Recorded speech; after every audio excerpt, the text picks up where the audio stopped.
with the president of Russia, Vladimir Putin, shot February 6, 2024 at about 7 p.m. in the building behind us, which is, of course, the Kremlin. The interview, as you will see if you watch it, is primarily about the war in progress, the war in Ukraine, how it started, what's happening, and most pressingly, how it might end. One note before you watch. At the beginning of the interview, we asked the most obvious question, which is, why did you do this? Did you feel a threat, an imminent physical threat? And that's your justification. And the answer we got shocked us. Putin went on for a very long time, probably half an hour, about the history of Russia going back to the 8th century. And honestly, we thought this was a filibustering technique and found it annoying and interrupted him several times. And he responded he was annoyed by the interruption. But we concluded in the end, for what it's worth, that it was not a filibustering technique. There was no time limit on the interview. We ended it after more than 2 hours.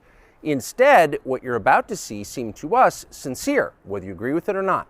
Vladimir Putin believes that Russia has a historic claim to parts of Western Ukraine. So our opinion would be to view it in that light, as a sincere expression of what he thinks. And with that, here it is. Mr. President, thank you.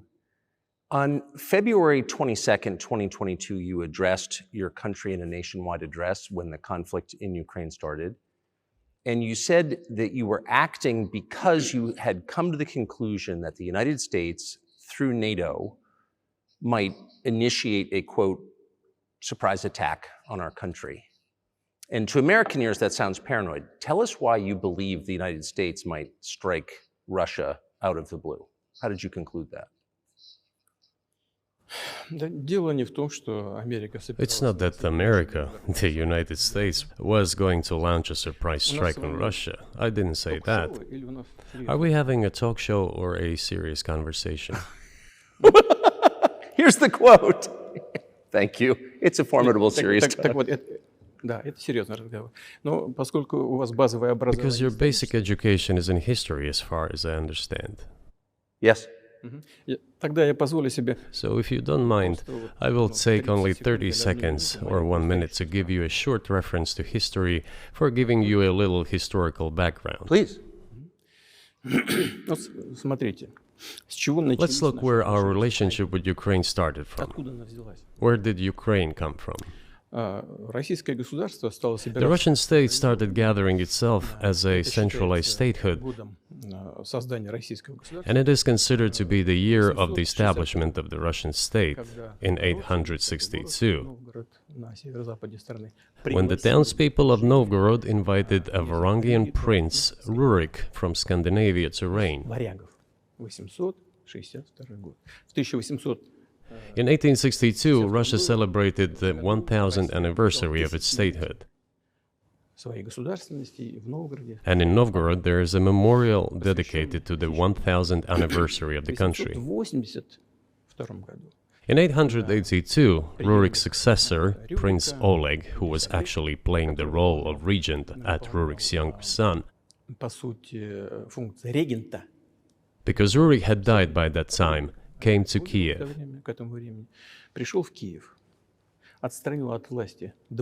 He ousted two brothers who apparently had once been members of Rurik's squad. So Russia began to develop with two centers of power, Kiev and Novgorod. The next very significant date in the history of Russia was 988. This was the baptism of Russia, when Prince Vladimir, the great-grandson of Rurik, baptized Russia and adopted Orthodoxy, or Eastern Christianity. From this time, the centralized Russian state began to strengthen. Why? Because of the single territory, integrated economic ties, one and the same language, and, after the baptism of Russia, the same faith and rule of the prince. The centralized Russian state began to take shape. Back in the Middle Ages, Prince Yaroslav the Wise introduced the order of succession to a throne. But after he passed away, it became complicated for various reasons. The throne was passed not directly from father to eldest son, but from the prince who had passed away to his brother, then to his sons in different lines. All this led to the fragmentation and the end of Rus as a single state. There was nothing special about it. The same was happening then in Europe.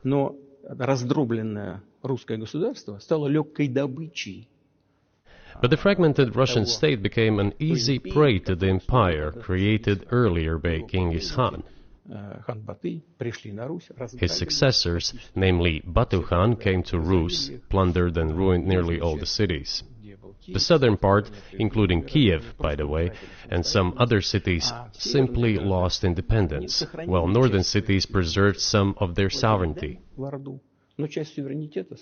They had to pay tribute to the horde, but they managed to preserve some part of their sovereignty. And then a unified Russian state began to take shape with its center in Moscow. The southern part of Russian lands, including Kiev, began to gradually gravitate towards another magnet, the center that was emerging in Europe.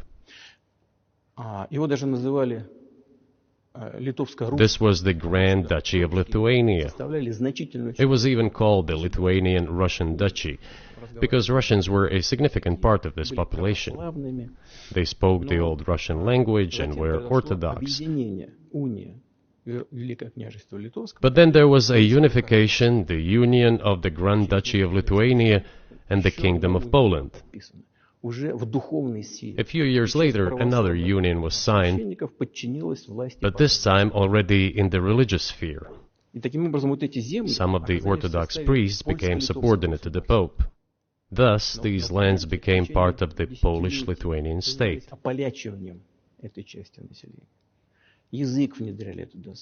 During decades, the Poles were engaged in Polonization of this part of the population. They introduced their language there, tried to entrench the idea that this population was not exactly Russians, that because they lived on the fringe, they were Ukrainians. Originally, the word Ukrainian meant that a person was living on the outskirts of the state, along the fringes, or was engaged in a border patrol service. It didn't mean any particular ethnic group. So the Poles were trying to, in every possible way, to colonize this part of the Russian lands, and actually treated it rather harshly, not to say cruelly. All that led to the fact that this part of the Russian lands began to struggle for their rights. They wrote letters to Warsaw demanding that their rights be observed and people be commissioned here, including to Kiev. I beg your pardon, can you tell us what period? I'm losing track of where in history we are. The Polish oppression of Ukraine. It was in the 13th century.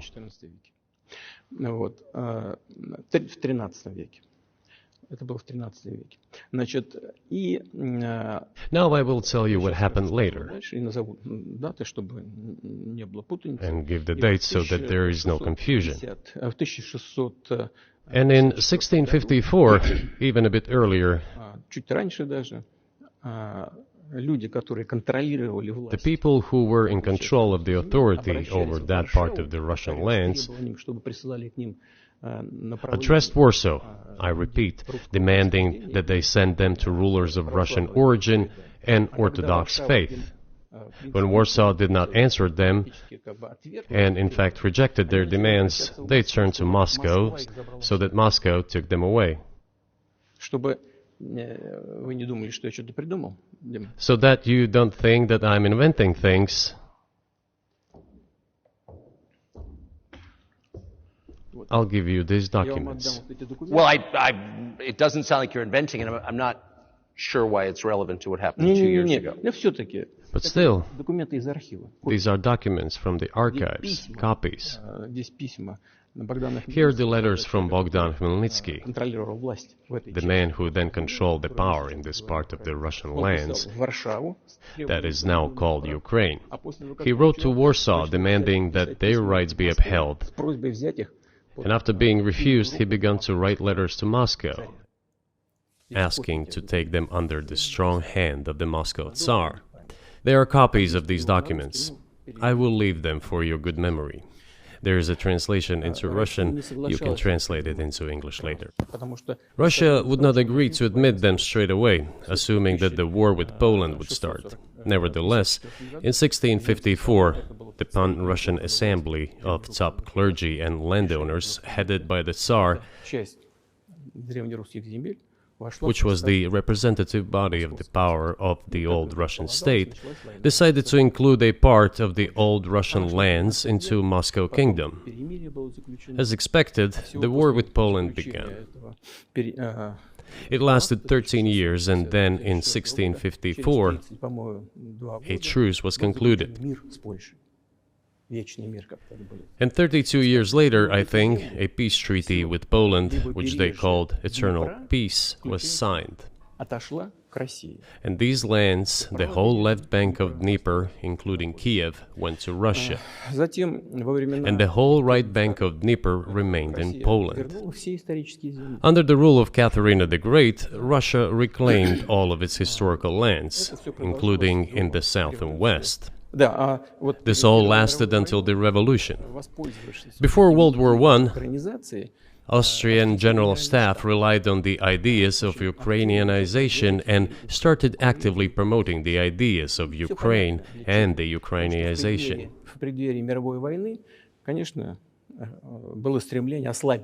Their motive was obvious.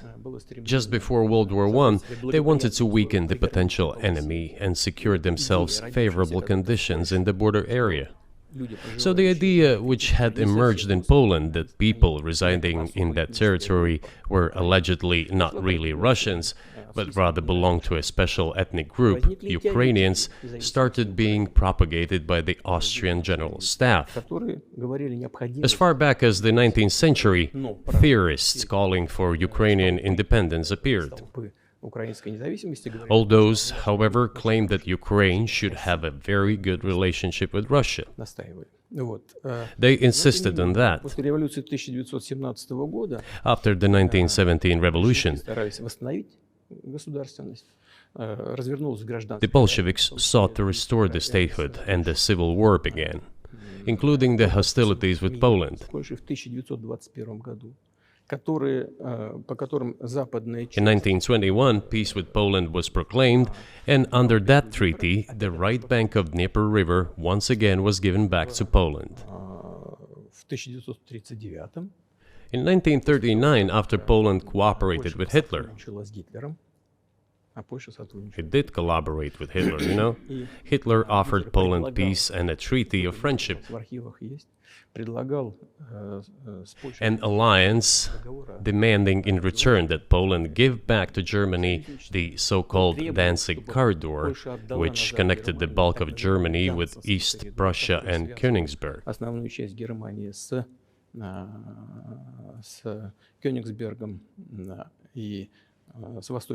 After World War I, this territory was transferred to Poland, and instead of Danzig, a city of Gdansk emerged.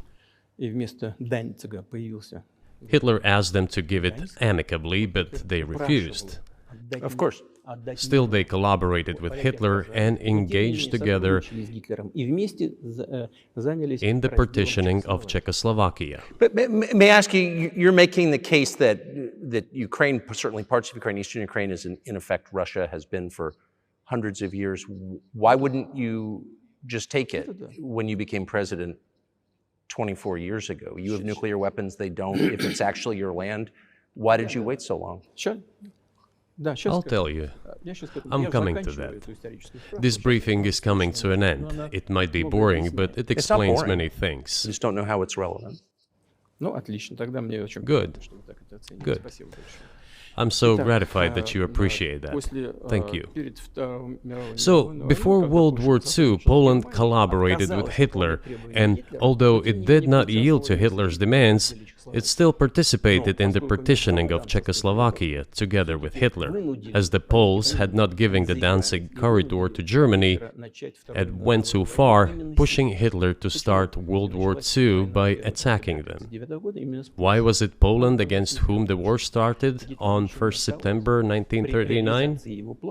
Poland turned out to be uncompromising, and Hitler had nothing to do but start implementing his plans with Poland. By the way, the USSR, I have read some archive documents, behaved very honestly.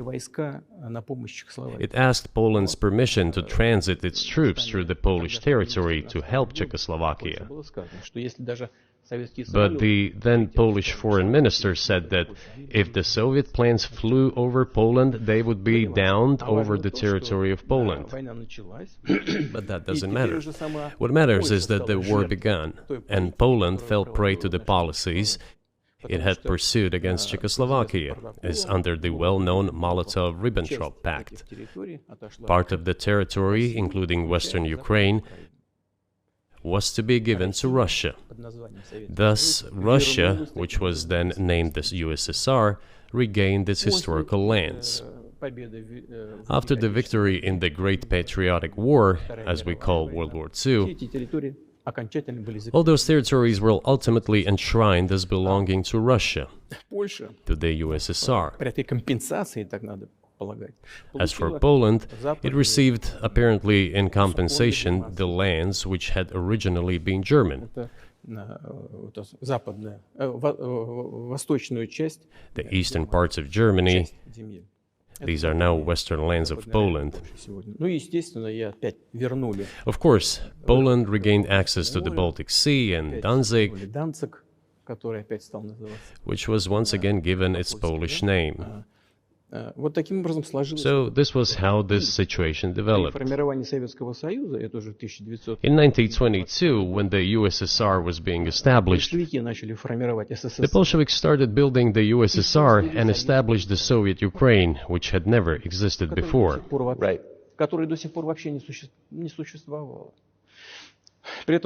Stalin insisted that those republics be included in the USSR as autonomous entities.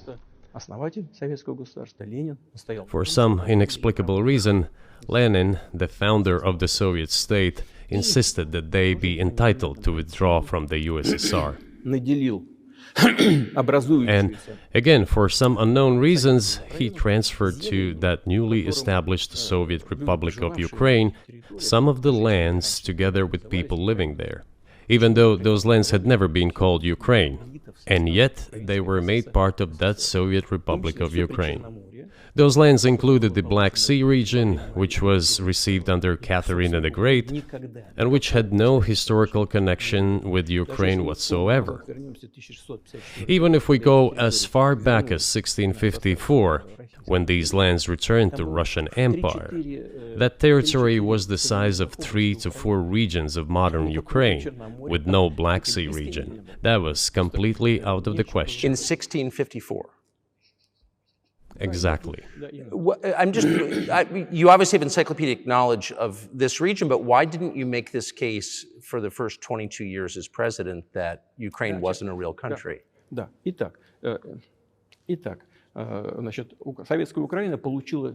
The Soviet Union was given a great deal of territory that had never belonged to it, including the Black Sea region. At some point, when Russia received them as an outcome of the Russo-Turkish Wars, they were called New Russia or Novorossiya. But that does not matter. What matters is that Lenin, the founder of the Soviet state, established Ukraine that way. For decades, the Ukrainian Soviet Republic developed as part of the USSR.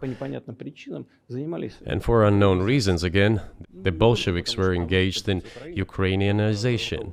It was not merely because the Soviet leadership was composed to a great extent of those originating from Ukraine. Rather, it was explained by the general policy of indigenization pursued by the Soviet Union.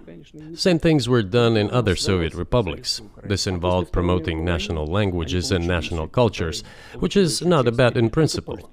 That is how the Soviet Ukraine was created. After the World War II, Ukraine received, in addition to the lands that had belonged to Poland before the war, part of the lands that had previously belonged to Hungary and Romania. So Romania and Hungary had some of their lands taken away and given to the Soviet Ukraine, and they still remain part of Ukraine. So in this sense, we have every reason to affirm that Ukraine is an artificial state that was shaped at Stalin's will. Do you believe Hungary has a right to take its land back from Ukraine, and that other nations have a right to go back to their 1654 borders?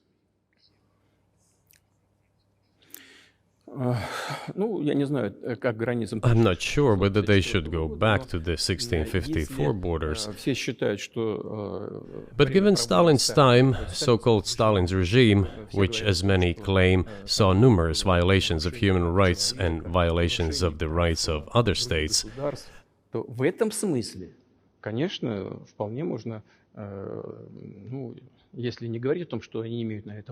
one may say that they could claim back those lands of theirs while having no right to do that. It is at least understandable. Have you told Viktor Orban that he can have part of Ukraine?